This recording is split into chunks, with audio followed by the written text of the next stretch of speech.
नमस्कार दोस्तों, आज की तारीख है 10 अगस्त। अगर आप यूपी पीसीएस का एग्जाम दे रहे हैं, इस धरती पर कोई एग्जाम दे रहे हैं जिसमें जीएस पूछा जाता है, आईएएस का एग्जाम दे रहे हैं, सीएपीएफ का एग्जाम दे रहे हैं, बीपीएससी, एमपीपीएससी, किसी भी एग्जाम के लिए तैयारी कर रहे हैं, मैंने एक लाइन बोली ना कि इस धरती पर कोई भी एग्जाम जहां पर जीएस का सिलेबस है, उसके लिए ये क्लास इंपॉर्टेंट है। आज भारत के राष्ट्रपति पर हम चर्चा करने वाले हैं और 10 क्वेश्चन आज के करंट अफेयर पे देखेंगे। चलिए शुरू करते हैं और लेते हैं पहला प्रश्न। राष्ट्रपति को वित्तीय आपात घोषित करने की शक्ति प्रदान की गई है। राष्ट्रपति को वित्तीय आपात घोषित करने की शक्ति किस अनुच्छेद के अंतर्गत प्रदान की गई है, ये पूछा जा रहा है। इस प्रश्न का आप उत्तर करें। भारत के जो राष्ट्रपति हैं उनको आपात शक्तियां दी गई हैं 352, 356 और 360 अनुच्छेद के अंतर्गत, लेकिन ये अलग अलग है। तो इसमें जो वित्तीय आपात है ये अनुच्छेद 360 के अंतर्गत दिया गया है। 52 में इनको राष्ट्रीय आपात घोषित करने की शक्ति दी गई है और 356 में इनको संवैधानिक तंत्र की विफलता पर राज्यों में आपात घोषित करने की शक्ति दी गई है और वित्तीय आपात घोषित करने की शक्ति, जो कि प्रश्न था, 360 अनुच्छेद के अंतर्गत दी गई है। अगला जो प्रश्न है, अनुच्छेद 143 के अनुसार भारत का राष्ट्रपति उच्चतम न्यायालय से सलाह मांग सकता है। वह दी गई सलाह को मानने के लिए क्या है, बाध्य है या बाध्य नहीं है, यह क्या है? अनुच्छेद जो 143 है, आई लव यू के लिए जो आप कोड यूज करते हैं, तो राष्ट्रपति आई लव यू बोलता है उच्चतम न्यायालय के मुख्य न्यायाधीश। उच्चतम न्यायालय मतलब उच्चतम न्यायालय से सलाह नॉर्मली मुख्य न्यायाधीश से वो मांगता है, लेकिन उच्चतम न्यायालय से ये बात कही गई है तो उच्चतम न्यायालय से वो सलाह मांग सकता है। और इस सलाह जो ये उसने दिया उच्चतम न्यायालय ने, उसको मानने के लिए वो बाध्य नहीं है। वो डिपेंड करता है, वो माने या ना माने, राष्ट्रपति की मर्जी है। अगर मानना चाहेगा मानेगा, नहीं मानना चाहे, उसका मन होगा तो नहीं मानेगा। भारत का राष्ट्रपति निम्नलिखित परिस्थितियों में क्षमादान शक्ति का प्रयोग कर सकता है। पहला इसका जो स्टेटमेंट है कि उन मामलों में जिनमें किसी व्यक्ति को केंद्रीय कानूनों के तहत दंडित किया गया हो। दूसरा है कि उन सभी मामलों में जिनमें मृत्युदंड न्यायालय द्वारा दिया गया हो। और तीसरा है कि उन मामलों में जिनमें दंड सैनिक न्यायालय के द्वारा दिया गया हो। तो भारत का जो राष्ट्रपति है, अनुच्छेद 172 के अनुच्छेद केवल 72 के तहत ये अधिकार उसको प्रदान किया गया है कि वो क्षमादान कर सकता है। आर्टिकल जो है 72, और ये सभी मामले, इन सभी मामलों में उसको क्षमादान की शक्ति है। कोई भी मामला हो, अभी सुप्रीम कोर्ट में अभी एक निर्णय आया, एक केस में उसने कहा कि राज्यपाल को भी अब मृत्युदंड में उसको कम करने की शक्ति, मृत्युदंड को माफ करने की शक्ति दी जानी चाहिए और उसके पास होना चाहिए। ये मुद्दा चल रहा है, करंट में हमने इसको डिस्कस किया था। अगला जो प्रश्न है, ये यहाँ पर दिए हुए ऑप्शन देखिए को, तो इनमें से जो असुमेलित युग्म है, आप देखिए ये वीटो यहाँ पर दिया हुआ है, आत्यांतिक निलंबनकारी जेबी। तो यहाँ पर देखिए, इसको ध्यान से पढ़िए तो आपको याद हो जाएगा। अलग अलग भी ये पूछा जा सकता है। जब राष्ट्रपति किसी विधेयक को अनुमति प्रदान नहीं करता है तो वो विधेयक समाप्त हो जाता है, इसको आत्यांतिक वीटो कहते हैं। और निलंबनकारी वीटो वो होता है जब राष्ट्रपति किसी विधेयक को अनुमति देने से स्पष्ट रूप से इनकार कर देता है। इनकार नहीं करता है, इनकार करने के स्थान पर विधेयक या इसके किसी भाग को पुनर्विचार के लिए वापस कर देता है, तो इसको निलंबनकारी कहते हैं, है ना। सस्पिशियस वीटो कहते हैं, यानी कि इनकार नहीं कर रहा है, अनुमति देने से इनकार उसका नहीं है, लेकिन कोई पार्ट उठाया उसने विधेयक का और उस पर कह दिया कि इस पर पुनर्विचार करो। और जेबी वीटो वो होता है, अनुच्छेद 111 के तहत राष्ट्रपति किसी विधेयक को वापस करना चाहता है तो वह विधेयक को प्रस्तुत किए जाने के पश्चात यथाशीघ्र लौटा देता है। तो ये जो है क्या होता है, ये होता है आपका जेबी वीटो। तो इस तरीके से ये तीनों के तीनों, है ना, तो जैसे प्रस्तुत किया गया तो विधेयक को प्रस्तुत किए जाने के पश्चात यथाशीघ्र लौटा देगा। और इसके लिए कोई समय सीमा भी संविधान में नहीं तय की गई है और समय सीमा के अभाव में भारत का राष्ट्रपति जेबी वीटो की शक्ति का प्रयोग करता है। इसीलिए इसको मतलब उसको कोई समय सीमा है नहीं कि कितने समय में करेगा, तो वो पड़ा रह जाता है, तो ऐसा कहा जाता है कि ये जेबी वीटो है। तो इनमें से कोई नहीं असत्य, यानी कि सारे के सारे इसमें सत्य है। ठीक है, और ये व्याख्या आपके पीडीएफ में दी हुई है, आप इसको देख लीजिएगा, वही सारी चीजें यहाँ पर लिखी हुई है। संसद द्वारा पारित कोई भी विधेयक जब तक अधिनियम नहीं बन सकता, जब तक कि, तब तक नहीं बन सकता जब तक कि, तब तक नहीं बनेगा जब तक उसे राष्ट्रपति की स्वीकृति नहीं मिल जाती। सी ऑप्शन इसका करेक्ट है। राष्ट्रपति जब उसको क्या करेगा, अप्रूव कर देगा, अप्रूवल मिल जाएगा राष्ट्रपति का, प्रेसिडेंट का, तब वो क्या हो जाएगा, एक्ट बन जाएगा, है ना। तो पहले, उसके पहले क्या रहेगा, वैसे बिल है, वो बिल पेश किया जाता है, फिर वो एक्ट बन जाता है। अगला जो प्रश्न है यहाँ पर देखिए, जैसे व्याख्या क्या है कि जैसे कोई भी विधेयक है और अधिनियम तभी बनेगा जब राष्ट्रपति की स्वीकृति मिल जाएगी, जब तक नहीं मिलती तब तक वो अधिनियम नहीं रहेगा, मतलब बिन बिन रहेगा, अधिनियम नहीं बनेगा, है ना। और इसमें जब दोनों सदनों में पारित किए जाने के पश्चात कोई विधेयक राष्ट्रपति के समक्ष स्वीकृति के लिए प्रस्तुत किया जाता है, तो तीन बातों में से कोई एक कर सकता है। वो ये घोषित कर सकता है कि विधेयक को अनुमति दे रहा है, अनुमति देने से इनकार कर सकता है, और यदि वह धन विधेयक नहीं है तो पुनर्विचार के लिए पुनः संसद को भेज सकता है। धन विधेयक के मामले में वो पुनर्विचार के लिए वापस नहीं कर सकता है। अगर धन विधेयक है और निश्चित हो गया है, लोकसभा के अध्यक्ष ने निश्चित कर दिया है कि यह धन विधेयक है, तो उसको लौटाया नहीं जा सकता है। बाकी किसी में ऐसा कर सकता है कि अनुमति दे, अनुमति ना दे। समझ में आ रही है? अगला जो प्रश्न है, भारत के राष्ट्रपति को अध्यादेश जारी करने की शक्ति अनुच्छेद 143 के तहत प्रदान की गई। और दूसरा है कि जब दोनों सदन सत्र में होते हैं तब राष्ट्रपति को यह शक्ति उपलब्ध नहीं होती है। अब पहला स्टेटमेंट जो है, तो भारत के राष्ट्रपति को अध्यादेश जारी करने की जो शक्ति है 143 के तहत नहीं दी गई है, ये 1, 2, 3 के तहत दी गई है। 143 में तो राष्ट्रपति उच्च न्यायालय की सलाह लेता है, तो पहला तो गलत हो गया, और दूसरा सही है कि जब दोनों सदन सत्र में नहीं होते हैं, सत्र में जब होते हैं तब राष्ट्रपति को यह शक्ति उपलब्ध नहीं होती है, और जब नहीं होते हैं तब उपलब्ध होती है। इसका उल्टा भी सही होगा, तो केवल 2 सही हो जाएगा, बी ऑप्शन इसका करेक्ट हो जाएगा। तो ये ध्यान रखना आप कि संविधान के अनुच्छेद 123(1) के अनुसार जब संसद का सत्र चल ना रहा हो तब राष्ट्रपति अध्यादेश जारी कर सकता है। ये भी पूछा जाता है कि कब जारी कर सकता है, तो इस प्रकार का जारी किया गया अध्यादेश उतना ही प्रभावपूर्ण और शक्तिशाली होता है जितना कि संसद द्वारा कोई पारित किया जाए अध्यादेश। ठीक है। और वैसे ये जो अध्यादेश है संसद का अगला सत्र प्रारंभ होने के 6 सप्ताह के पश्चात समाप्त समझा जाता है, और यदि संसद चाहे तो उसके द्वारा इस अवधि के पूर्व भी इन अध्यादेशों को समाप्त किया जा सकता है। यानी कि राष्ट्रपति जो अध्यादेश जारी करता है, अध्यादेश जारी करने की जो शक्ति होती है उसके पास, वो तभी होती है जब दोनों में से किसी एक सदन का सत्रावसान करना संभव नहीं है, तभी होती है। और जब दोनों सदन सत्र में होते हैं तब उसे यह शक्ति उपलब्ध नहीं होती है। ध्यान रखना, दोनों में से कोई एक न एक होना चाहिए। निम्नलिखित में से कौन से विधेयक राष्ट्रपति की पूर्व मंजूरी या सिफारिश के बिना संसद में पेश नहीं किए जा सकते? बहुत सारे विधेयक ऐसे होते हैं जो राष्ट्रपति की मंजूरी ली जाती है तब वो पेश किए जाते हैं। पहला है नए राज्यों का निर्माण या वर्तमान राज्यों की सीमाओं में परिवर्तन, मंजूरी लेनी पड़ती है इसमें। जिस कराधान से राज्य का हित हो उस कराधान पर प्रभाव डालने वाले विधेयक, इसमें भी लेनी पड़ती है। और कोई विधेयक जो सही अर्थों में धन विधेयक नहीं है किंतु जिससे भारत की संचित निधि से व्यय करना पड़ेगा, तो ये भी सही है। तो डी ऑप्शन इसका करेक्ट हो जाएगा। इन सभी विधेयकों में राष्ट्रपति की पूर्व मंजूरी अनिवार्य है ना। और अनुच्छेद 304 के अनुसार व्यापार की स्वतंत्रता पर निर्बंधन अधिरोपित करने वाले राज्य विधेयक जो होते हैं, इसमें भी लेनी पड़ती है।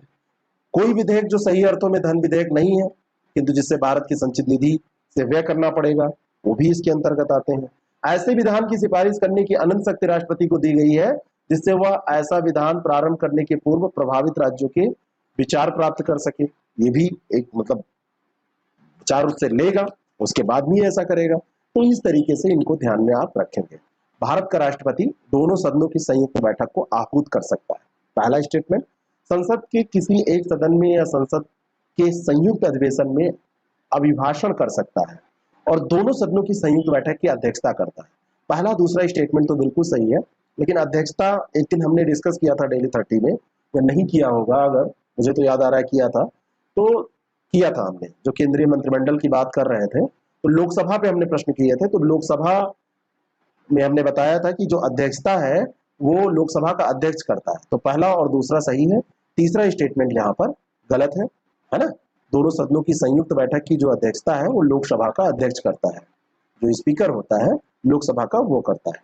बाकी अनुच्छेद 74(1) के अनुसार राष्ट्रपति विधायी शक्तियों का प्रयोग करके मंत्रियों की सलाह पर क्या कर सकता है, मंत्रियों की सलाह पर ही इसको प्रयोग कर सकता है। ध्यान रखिएगा, विधायी शक्तियों का जो प्रयोग है वो मंत्रियों की सलाह पर ही कर सकता है, और करने की तो बात छोड़ ही दीजिए। और राष्ट्रपति संसद के सदनों के अधिवेशन बुलाता है, सत्रावसान करता है, लोकसभा को भंग यही करता है। गतिरोध उत्पन्न होने की स्थिति में दोनों सदनों की संयुक्त बैठक आहूत करने का निर्णय भी उसी के पास होता है, वही ये शक्ति रखता है ना। और राष्ट्रपति को लोकसभा के प्रत्येक साधारण निर्वाचन के पश्चात प्रथम सत्र के आरंभ में और प्रत्येक वर्ष के प्रथम सत्र के आरंभ में एक साथ संवेद संसद से दोनों सदनों के में अभिभाषण करने की भी शक्ति इसी को प्रदान की गई है, संबोधित करता है। ठीक है, अगला जो प्रश्न है, निम्नलिखित में से किसकी नियुक्ति भारत के राष्ट्रपति द्वारा नहीं की जाती है? राज्यों के राज्यपाल, सही बात है, इसकी नियुक्ति की जाती है। मुख्य निर्वाचन आयुक्त की जाती है। भारत का महान्यायवादी भी राष्ट्रपति के द्वारा चुना जाता है। राज्यों के जो मुख्यमंत्री होते हैं, मुख्यमंत्री राष्ट्रपति के द्वारा नहीं चुने जाते हैं। बात समझ में आ गई? तो इस तरीके से डी ऑप्शन इसका करेक्ट हो जाएगा। और ये देखिए यहाँ पे पद दिए हुए हैं, मुख्य निर्वाचन आयुक्त, है ना, ये सारे पद यहाँ दिए हैं, पीडीएफ में आप पढ़ लीजिएगा। 109 का ये सब्सक्रिप्शन जो नए लोग हैं वो जान सकते हैं। इसमें डेली का पीडीएफ, आपको डेली का टेस्ट, यही जो आप कर रहे हैं, पढ़ के आप चेक कर सकते हैं कि आपने कुछ गेन किया या नहीं। और साप्ताहिक टेस्ट में प्रतिभाग आप कर पाएंगे अगर इसका आप सब्सक्रिप्शन लेते हैं। बाकी वीडियोस तो ये अभी चल ही रहा है सबके लिए। मैंने इसको सोचा था कि मैं ऐसे नहीं उपलब्ध कराऊंगा, लेकिन मेरे पास कम से कम 20 मैसेज आए कि सर नहीं, इसको पढ़े रहने दीजिए और मुझे देखना है। तो हमने कहा ठीक है। निम्नलिखित में से असत्य कथन का चुनाव कीजिए। हाँ, और ऐसे और प्रश्नों की अगर प्रैक्टिस आपको करनी है तो हमारी टेस्ट सीरीज जो हमारे प्रोग्राम चल रहे हैं, महासंग्राम श्रृंखला चल रही है आरओ और यूपीपीसीएस के लिए, उसको आप जरूर ज्वाइन कीजिए। अगर वास्तव में आप प्रैक्टिस करना चाहते हैं, सफल होना चाहते हैं, अच्छे प्रश्नों की प्रैक्टिस करना चाहते हैं, तो बाकी मार्केट में तो बहुत कुछ है। आप देखिए स्तर क्या है उसका और इसका भी स्तर देखिए, मिलाइए उसको, और जब आपको बेस्ट लगे तो इसको ज्वाइन करिए। और अगर आपको बेस्ट नहीं लगता है तो जिसका बेस्ट लगे उसका ज्वाइन करिए। खुला चैलेंज है कि जिसका बेस्ट हो उसका ज्वाइन करिए। निम्नलिखित में से असत्य कथन का चुनाव करें। मंत्रिपरिषद का गठन राष्ट्रपति करता है। प्रधानमंत्री पद पर किसी व्यक्ति की नियुक्ति राष्ट्रपति अपने विवेकानुसार करता है। प्रधानमंत्री की सलाह पर राष्ट्रपति मंत्रिपरिषद के अन्य सदस्यों की नियुक्ति करता है। तो यहाँ पर जो दो बी दिया है कि अपने विवेकानुसार करता है, ये गलत है। अपने विवेक के अनुसार नहीं कर सकता। मंत्रिपरिषद का गठन जो करता है राष्ट्रपति, ये कैसे करता है? प्रधानमंत्री की सलाह पर करता है। प्रधानमंत्री की सलाह पर वो करता है। प्रधानमंत्री पद पर राष्ट्रपति ऐसे व्यक्ति को नियुक्त करता है जो लोकसभा में मोहब्बत दल का नेता हो, और जब उसको नियुक्त कर देगा उसके बाद में वो सलाह देगा तो अन्य मंत्रियों की नियुक्ति वो करता है। अनुच्छेद 53 के अनुसार संघीय कार्यपालिका भी सभी शक्तियां मंत्रिमंडल में निहित है। अनुच्छेद 53 के अनुसार संघीय कार्यपालिका की सभी शक्तियां मंत्रिमंडल में निहित है। और दूसरा है कि संघीय कार्यपालिका की इन शक्तियों का प्रयोग राष्ट्रपति करता है या उसके नाम से उसके अधीनस्थ पदाधिकारी करते हैं। तो दूसरे में तो कोई दिक्कत नहीं है, लेकिन जो संविधान द्वारा राष्ट्रपति की जो शक्तियां प्रदान राष्ट्रपति को की गई हैं, वो अनुच्छेद 53 में ये कहा गया है कि संघीय कार्यपालिका की सभी शक्तियां राष्ट्रपति में निहित होंगी। इसमें राष्ट्रपति में निहित होंगी, जिनका प्रयोग संविधान के अनुसार या तो राष्ट्रपति स्वयं करेगा या फिर उसके अधीनस्थ कर्मचारी। तो ये मंत्रिमंडल में नहीं, राष्ट्रपति में। बी ऑप्शन इसका करेक्ट हो जाएगा, केवल 2 सही है। अगला जो प्रश्न है, महाभियोग के संबंध में असत्य कथन की पहचान कीजिए। तो पहला है कि महाभियोग एक न्यायिक प्रक्रिया है। दूसरा है कि संसद का कोई भी सदन राष्ट्रपति पर संविधान के उल्लंघन का आरोप लगा सकता है। तीसरा है कि राष्ट्रपति को अनुच्छेद 56 और 61 के उपबंधों के अनुसार महाभियोग के अलावा किसी भी और ढंग से नहीं हटाया जा सकता, बिल्कुल नहीं हटाया जा सकता। और महाभियोग एक न्यायिक प्रक्रिया है। अब ए और सी ये दो तो सही हो गए असत्य कथन आपसे, यानी कि ये भी आपको जानना होगा।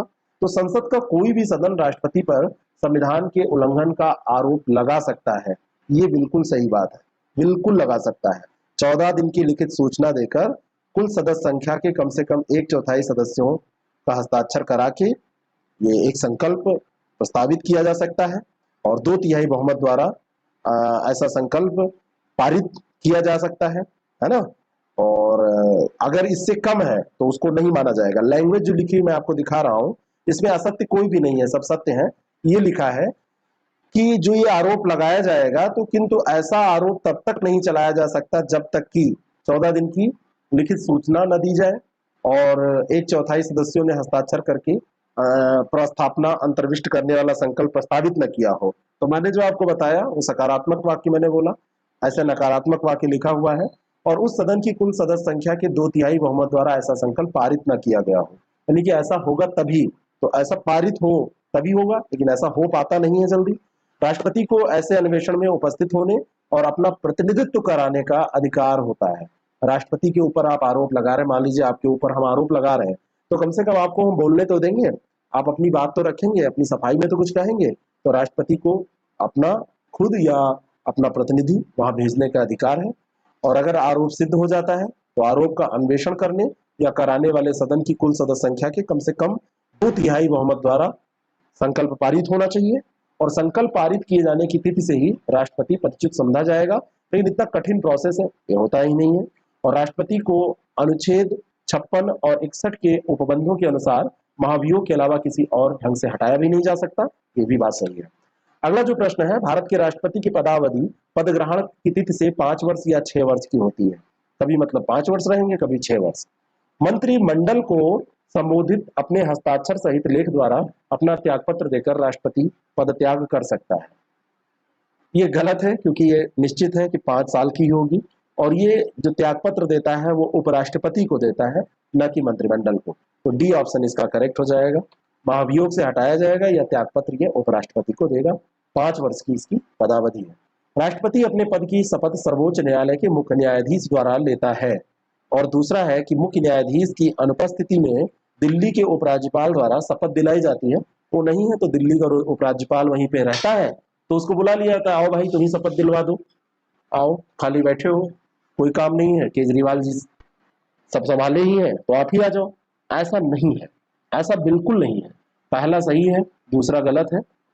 दूसरा इसलिए गलत है कि अगर मुख्य न्यायाधीश नहीं होगा तो जो भी वरिष्ठतम न्यायाधीश होगा वो जाके ओथ दिलाएगा। कौन दिलाएगा? जो वरिष्ठतम न्यायाधीश होगा। अगला जो प्रश्न है, राष्ट्रपति के पद हेतु निम्नलिखित अर्हताओं में से कौन सा सही नहीं है? भारत का नागरिक हो, 35 वर्ष की आयु पूरी कर चुका हो, लोकसभा का सदस्य निर्वाचित होने के लिए योग्य हो, और संसद के किसी सदन का या किसी राज्य विधानमंडल के किसी सदन का सदस्य हो। ऐसी कोई योग्यता नहीं निर्धारित की गई है कि वो किसी सदन का या राज्य विधानमंडल की किसी सदन का सदस्य हो। ये डी यहाँ पर गलत दिया हुआ है ना। जो योग्यताएं हैं, ये 35 वर्ष, भारत का नागरिक, ये वर्ष भी याद रखिएगा, और लोकसभा का सदस्य निर्वाचित होने के लिए योग्य होना चाहिए। बाकी वो किसी भी लाभ के पद पे नहीं होना चाहिए। और ये कहा गया है कि कोई व्यक्ति संघ अथवा किसी राज्य में मंत्रिपरिषद का सदस्य हो तो ये नहीं माना जाएगा कि वो लाभ पद पे है। नेता लोगों ने अपने लिए पूरी व्यवस्था रखी है, वो किसी भी पद पे हो, वो लाभ का पद नहीं है ना। बाकी आप किसी नौकरी में हैं तो आप उसको लाभ का पद, कितनी भी छोटी नौकरी क्यों ना हो। राष्ट्रपति संसद के किसी सदन का या किसी राज्य विधानमंडल के किसी सदन का सदस्य नहीं होगा, ये कहा गया है। प्रश्न में कहा जा रहा था कि होना चाहिए। अगला जो प्रश्न है, एकल संक्रमणीय सिद्धांत का तात्पर्य क्या है? राष्ट्रपति का जब चुनाव होता है तो उसमें ये जो सिद्धांत है, इसके बारे में आपने पढ़ा होगा।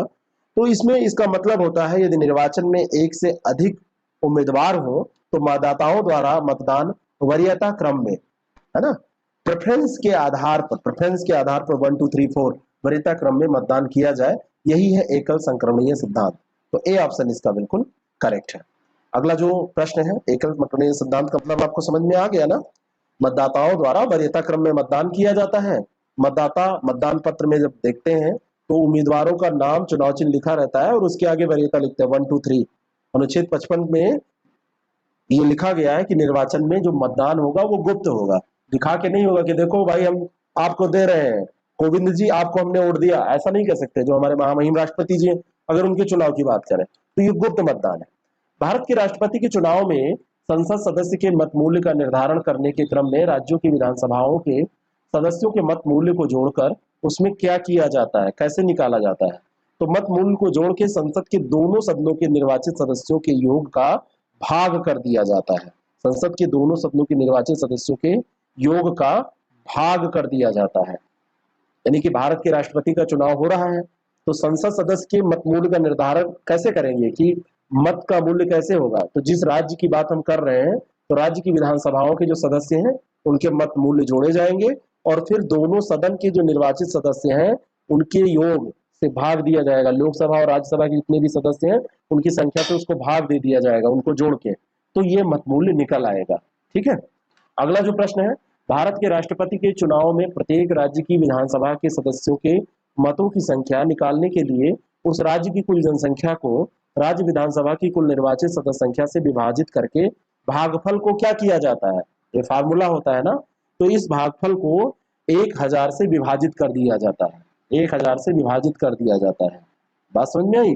तो राज्य की विधानसभा के सदस्यों के मतों की संख्या अगर आपको निकालना है, मतों की संख्या, तो उस राज्य की कुल जनसंख्या लेंगे और राज्य विधानसभा की कुल निर्वाचित सदस्य संख्या से उसको विभाजित करेंगे और जो भागफल होगा उसको 1000 से और विभाजित कर देंगे, है ना। तो अगर ऐसा हो रहा है, अगर उक्त विभाजन में परिणाम स्वरूप शेष 500 से अधिक आए तो प्रत्येक सदस्य के मतों की संख्या में एक और जोड़ दिया जाएगा अगर 500 से अधिक आएगा, और राज्य विधानसभा के सदस्यों का मूल्य इस तरीके से निकाल लिया जाएगा। ठीक है, अगला जो प्रश्न है, भारत के राष्ट्रपति का प्रत्यक्ष निर्वाचन होता है और दूसरा है राष्ट्रपति का निर्वाचन, यहाँ पे 2 बार का लिखा है। संसद में दोनों सदनों के सभी सदस्य, निर्वाचन जो इनका होता है तो संसद के दोनों सदनों के सभी सदस्य निर्वाचन में भाग लेते हैं, ये कहा जा रहा है। तो पहला स्टेटमेंट तो गलत है, प्रत्यक्ष निर्वाचन नहीं होता है, और दूसरा स्टेटमेंट भी गलत है, सभी सदस्य भाग नहीं लेते हैं। इसके अंतर्गत जो निर्वाचित सदस्य होते हैं वो पार्टिसिपेट करते हैं, जो इलेक्टेड मेंबर होते हैं, सारे नहीं होते हैं, ऑल मेंबर्स नहीं होते हैं। पांडिचेरी तथा राष्ट्रीय राजधानी क्षेत्र दिल्ली की विधानसभाओं के निर्वाचित सदस्य भी और राज्यों की विधानसभाओं के निर्वाचित सदस्य और दोनों सदनों के निर्वाचित सदस्य, सब जगह निर्वाचित सदस्य ही हैं। संसद के दोनों सदन, लोकसभा, राज्यसभा और राज्यों की विधानसभा, और पांडिचेरी दिल्ली को स्पेशल इसमें शामिल किया गया है, जो कि है केंद्र शासित प्रदेश, लेकिन इसको शामिल किया गया है। तो इनके सब निर्वाचित सदस्य होंगे। अंतिम प्रश्न आज के टॉपिक पर, फिर करंट पे चलेंगे। राष्ट्रपति, प्रधानमंत्री, महान्यायवादी और मंत्रिमंडल संघ की कार्यपालिका में शामिल होते हैं, यह आपसे पूछा जा रहा है। तो इसमें सभी शामिल होते हैं, है ना, उपयुक्त सभी शामिल होते हैं संघ की कार्यपालिका में। संविधान के भाग 5 का अनुच्छेद 52 देखिए, 52 से 58 तक संघ की कार्यपालिका का वर्णन इसमें किया गया है। और संघ की कार्यपालिका में राष्ट्रपति, उपराष्ट्रपति, प्रधानमंत्री, मंत्रिमंडल व महान्यायवादी ये सब शामिल होते हैं। ठीक है, अगला जो प्रश्न है, भारतीय नौसेना ने किस देश की नौसेना के साथ द्विपक्षीय नौसैनिक अभ्यास जायद तलवार में भाग लिया? जायद तलवार, तो किस देश की नौसेना के साथ ये पार्टिसिपेंट रहा है भारत? तो ये जायद पूछा जा रहा है, जायद तलवार किसका है, किस देश का? तो ये यूनाइटेड अरब अमीरात का है। बी ऑप्शन इसका बिल्कुल करेक्ट है। और 7 अगस्त 2021 को अबू धाबी के तट पर ये द्विपक्षीय अभ्यास हुआ और दोनों सेनाओं के बीच में इंटर ऑपरेबिलिटी बढ़ाने और जो सिनर्जी यानी जो तालमेल है उसको बढ़ाने के लिए इंडियन नेवी ने इसमें फारस की खाड़ी में तैनात किए गए 2 इंट्रीगल सीकिंग MK-42V हेलीकॉप्टरों के साथ INS कोच्चि के साथ को भी साथ में लेके पार्टिसिपेट किया और UAE के साथ इसने भाग लिया है। ठीक है, जैसे आपको क्या लगता है, कई बार आपको लगता है कि सब पढ़ लिया तो हो गया, प्रैक्टिस जब तक आप नहीं करोगे, कैसे भी आप प्रैक्टिस करो, तब तक आप मुहर नहीं लगा सकते अपनी पढ़ाई पे। प्रैक्टिस, क्वेश्चन करिए, व्याख्या पढ़िए, क्वेश्चन करिए, जहां पे ना समझ में आए वहां पे पीछे जाके आप बुक पलटिए और टेक्स्ट बुक का साथ कभी मत छोड़ना। ऑनलाइन आप पढ़िए, लेकिन टेक्स्ट बुक अगर आपने छोड़ दिया, पढ़ना छोड़ दिया, गाइड बुक भी मैं नहीं कह रहा हूं, टेक्स्ट बुक, तो आप बहुत अच्छा नहीं सीख पाएंगे, और अच्छा सीख नहीं पाएंगे तो अच्छा परफॉर्म कैसे करेंगे, है ना। शॉर्टकट मत मारिए, ठोस पढ़िए। वर्ष 2021 में अवनींद्रनाथ टैगोर की कौन सी जयंती मनाई जा रही है? तो 2021 में इनकी 150वीं जयंती मनाई जा रही है, इसलिए ये इंपॉर्टेंट है।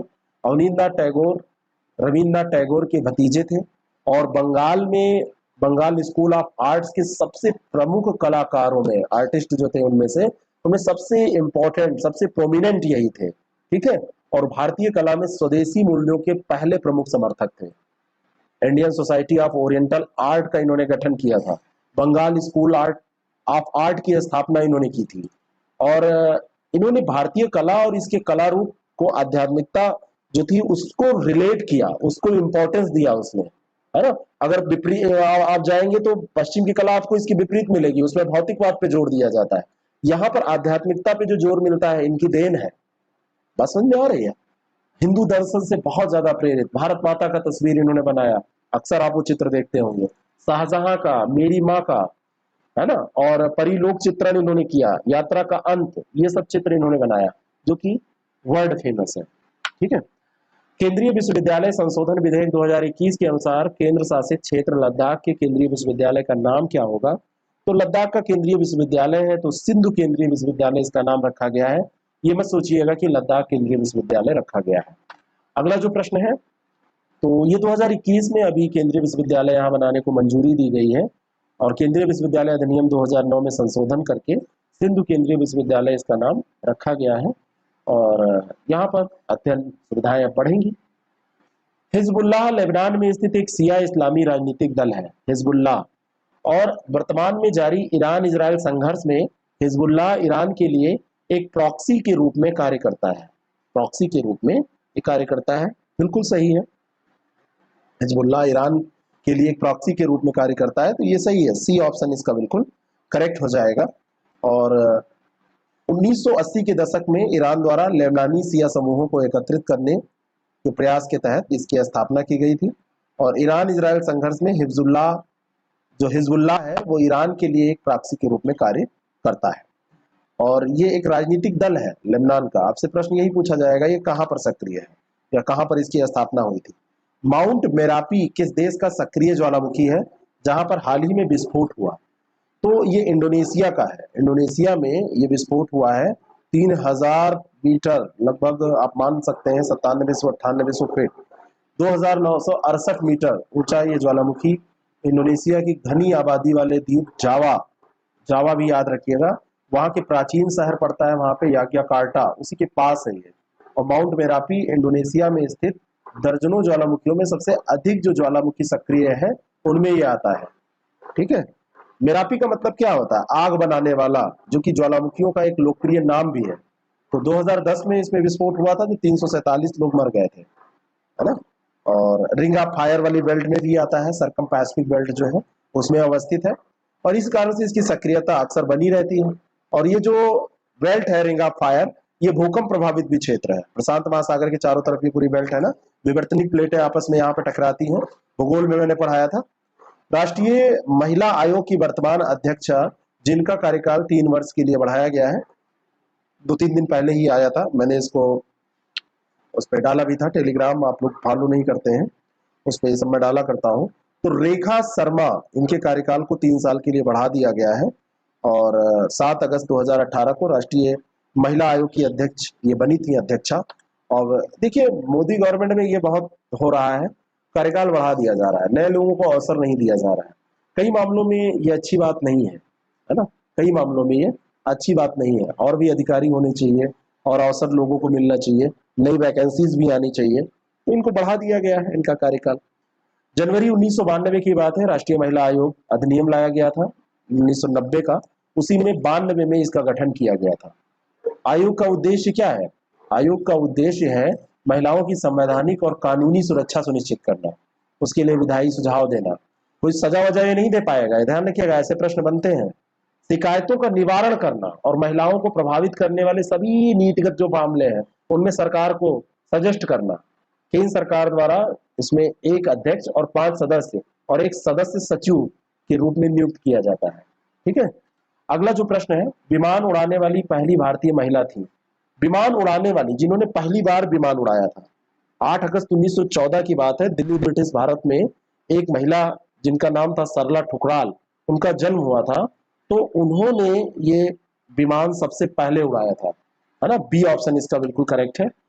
और दिग्गज इंटरनेट कंपनी गूगल से दिग्गज कुछ तो है नहीं, लैंग्वेज देखिए कितने बढ़िया लैंग्वेज है।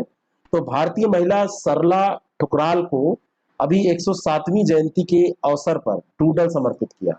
8 अगस्त 1914 को इनका जन्म हुआ था, तो 107वीं जयंती इनकी मनाई जा रही है। और ब्रिटिश भारत में इनका जन्म हुआ था और पाकिस्तान में, फिर वो वर्तमान पाकिस्तान में लाहौर चली गई थी और एक भारतीय पायलट, डिजाइनर और उद्यमी थी। ठीक है। तो सरला ठुकराल ने अपना प्रशिक्षण लाहौर फ्लाइंग क्लब से प्राप्त किया था और इस प्रशिक्षण के दौरान 1000 घंटे पूरा करने का गौरव भी इन्होंने प्राप्त किया था। तो ये सब इनके बारे में फैक्ट है, नाम ध्यान रखना बस।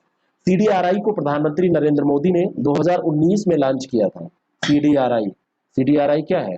Collision for disaster resilient infrastructure, है ना, यही तो है। तो बांग्लादेश सीडीआरआई का सदस्य बन गया है, सीडीआरआई का सदस्य ये बना है, सी ऑप्शन इसका बिल्कुल करेक्ट है।